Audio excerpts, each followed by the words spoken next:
What if the problem isn't what you think it is? What if there were no problem at all?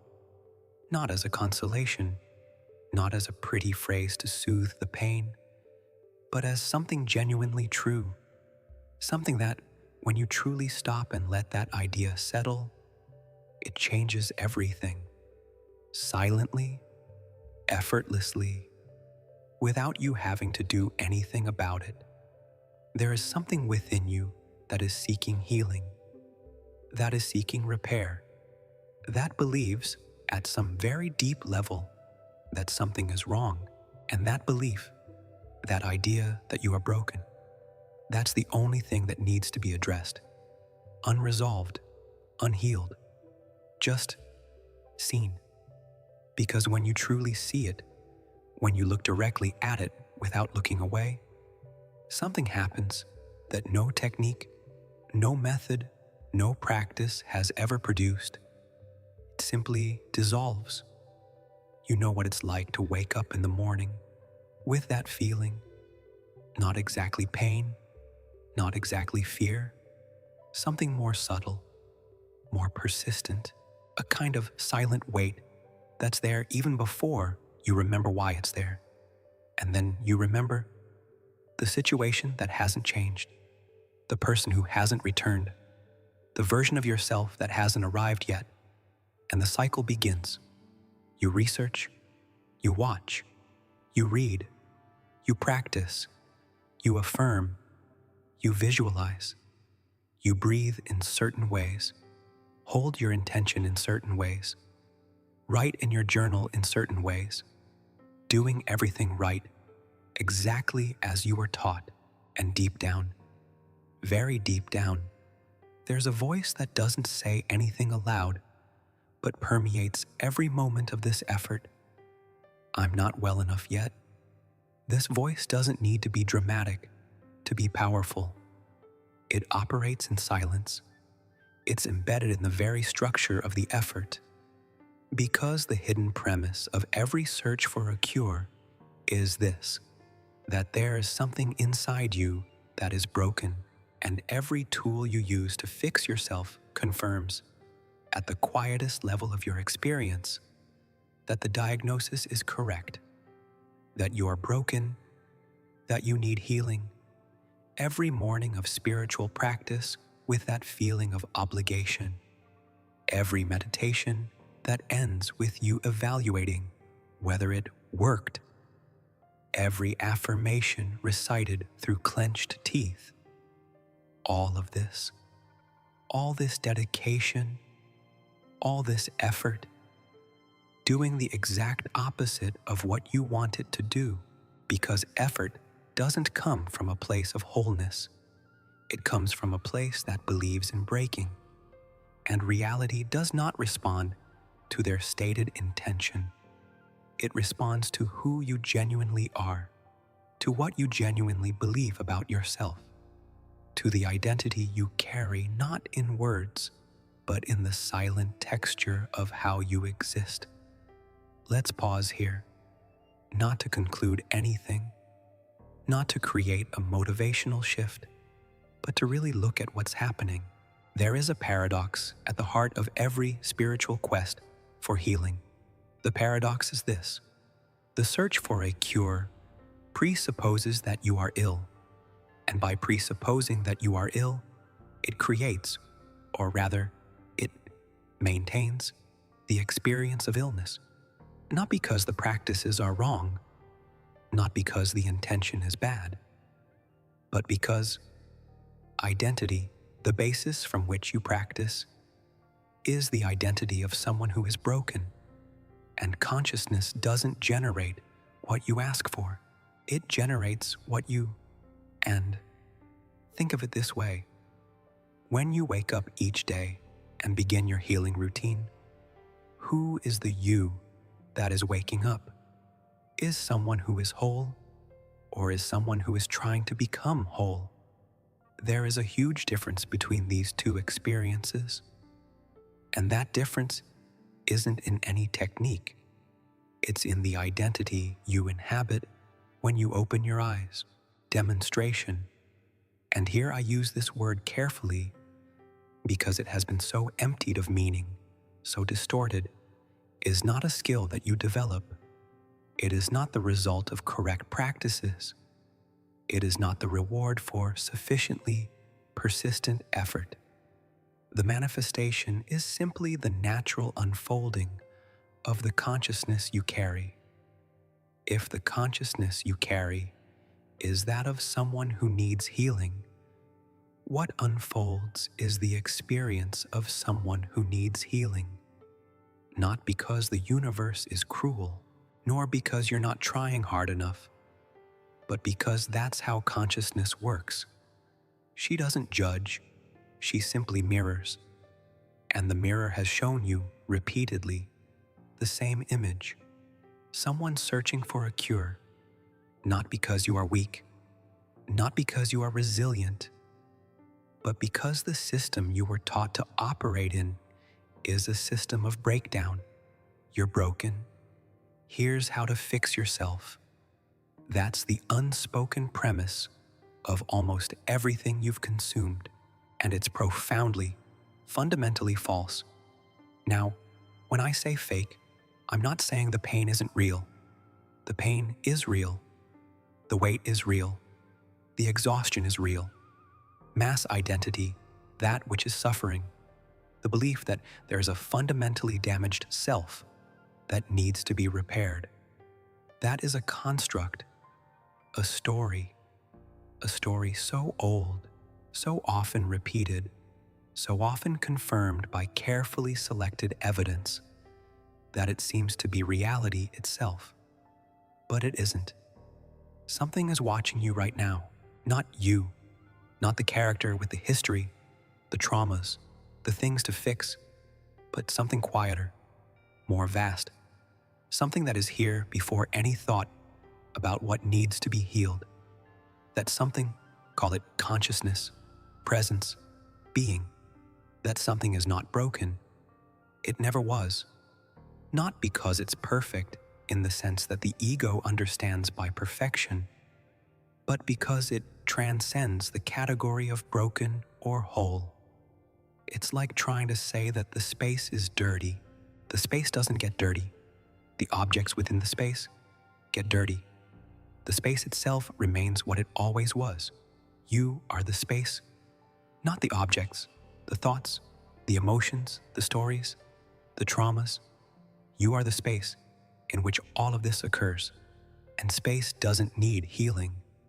Now, the mind will want to argue about this. It will want to say, but I'm really suffering. I have real problems. My life isn't working out. Try. And none of this contradicts what has been said, because problems, suffering, life that isn't working out, all of that happens in the realm of experience, and experience is shaped by identity, and identity is a choice, not a conscious choice in the sense of decide now who you're going to be, but a choice in the deepest sense, the position that consciousness occupies when it observes itself. When consciousness sees itself as broken, it generates the experience of being broken.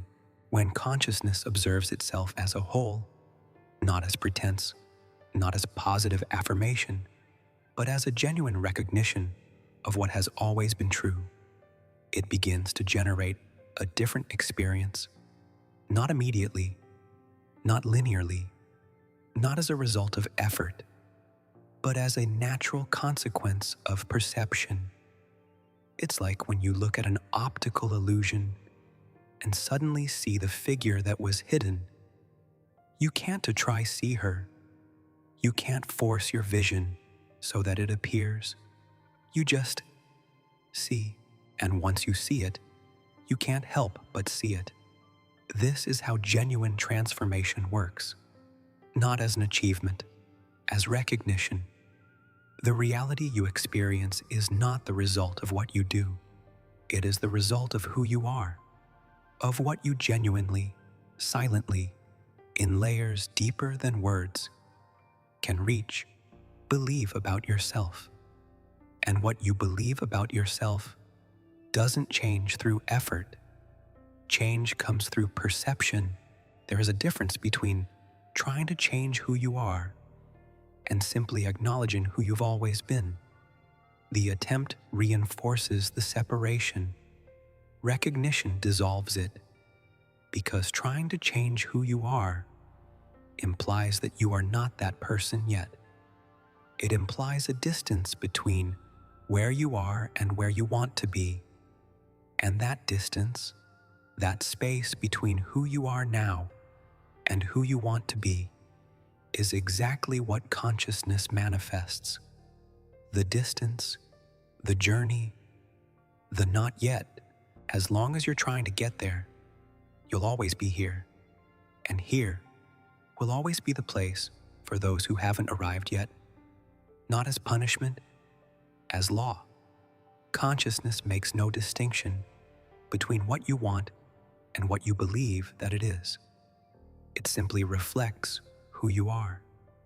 I want you to consider something. What would be different in your life if you weren't trying to fix yourself? Don't give up on improving. Don't resign yourself to the situation. But honestly, what if there was nothing to fix? Don't think of it as a rhetorical question. Think of it as a real possibility to explore, because there is a weight you carry, and it's not the weight of your problems. It's the burden of believing that you are the problem. There is a huge difference between having difficult experiences and being fundamentally damaged. You've spent so much time trying to heal the second thing that you may never have stopped to question whether it's real. And she isn't. Not in the way you think. Yes, things happened. Yes, there are patterns. Yes, there are unprocessed emotions, limiting beliefs, old wounds. But none of that is who you fundamentally are. These are things that happened within from the field of who you are. These are experiences that have occurred within of the space that you are. The space remained. You stayed. And what remains, what was here before all this and remains here now, is whole. It doesn't need a cure. It doesn't need repair. It doesn't need more practice, more techniques, more years of work. Perhaps all it needs is recognition. The kind of recognition that doesn't come from the outside, that can't be given by any book, any course, any teacher. The recognition that comes from within, when you stop looking outside for what has always been here. Imagine waking up tomorrow morning without the secret agenda of becoming a better version of yourself. Not because you abandoned growth, but because you no longer need to grow towards something that already is, not as a concept, as a lived experience. Imagine existing without the drive to improve yourself, without the inner critical eye that constantly assesses how far you've come from where you should be. Imagine simply existing as you are and discovering that this is enough, more than enough. That, in fact, is all.